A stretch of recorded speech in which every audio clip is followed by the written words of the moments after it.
क्या उधार के पैसों से हज कर सकते हैं? उधार के पैसों के बगैर हज हो नहीं सकता। हज 12 लाख का हो चुका है। हाँ जी, ये तो इस तरह हज तो फर्ज ही नहीं होगा किसी के ऊपर। भाई हज करना है। मैंने 2007 में हज किया था। 2007 में 2 हज आए थे, एक जनवरी में और एक दिसंबर में, क्योंकि 10 डेज का फर्क होता है ना, ल्यूनर और सोलर का। मैंने दिसंबर वाला हज किया था, 18 दिसंबर को यौम अरफा आया था। अब उस वक्त हज सरकारी 1,06,000 रुपए का था 2007 में, और ऑलमोस्ट आप देख लें 14-15 साल के बाद ये 12 लाख का हो चुका है। यानी आप समझ लें 12 गुना तकरीबन बढ़ चुका है। उस वक्त भी मैं कमेटियां डाल के वाइफ का जेवर बेच के तो हम लोग गए थे, और मैंने अपनी वाइफ से कहा था कि भाई अभी हज कर लें, बाद में ये महंगा हो जाएगा। और वही हुआ, अगले साल 1.5 लाख का हुआ, फिर उससे अगले साल 2, 2.5। आज 12 के साथ कंपेयर करें तो आपको 2.5 काम लग रहे हैं, लेकिन उस जमाने में लोग कहते थे ये क्या हो गया। किसी ने उस वक्त किसी को बताते ना 12 लाख का हो जाएगा, 10 साल बाद तो लोगों ने बेहोश हो जाना था काम सही। पहले तो इतनी महंगाई नहीं होती थी।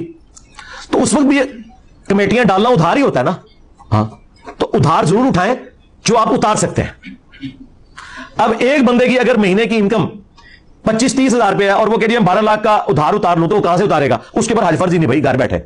हाँ, अगर उसके पास इतना जेवर है कि वो बेच के हज पे जा सकता है, प्लस जितने दिन हज पे रहेगा उतने दिन पीछे बाल बच्चों का खर्चा दे सकता है, तो भाई वो जेवर बेचेगा। इस्लाम ने ये कहा कि आपने तिजोरियां भरनी है।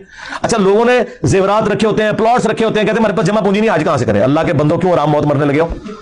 कुरान में बिल्कुल वाज़ेह सूरह आल इमरान में अल्लाह ताला ने फरमाया कि जिसके पास इस्तात है वो अल्लाह के घर का हज करेगा, और अल्लाह ताला तमाम जहान वालों से गनी है। हाँ, और उसमें कुफर के अल्फाज हैं, जिसने कुफर किया तो अल्लाह ताला गनी है। और अबू दाऊद में एक रवायत है, वो कमजोर है, उसकी सेहत में इख्तलाफ है, कुछ मुहद्दिसीन सही भी कहते हैं, लेकिन यह आयत उसे सपोर्टिव है कि जो शख्स इस्तात के बावजूद हज ना करे मेरी तरफ से, चाहे वो यहूदी होकर मर जाए, ख्वाह नसरानी होकर, ये नबी के सामने फरमाया। हाँ, और ये कुरान में आयत है कि जिसने कुफर किया हज के कॉन्टेक्स्ट में, यानी हज से वो मुनकिर हुआ तो अल्लाह ताला बेपरवाह है।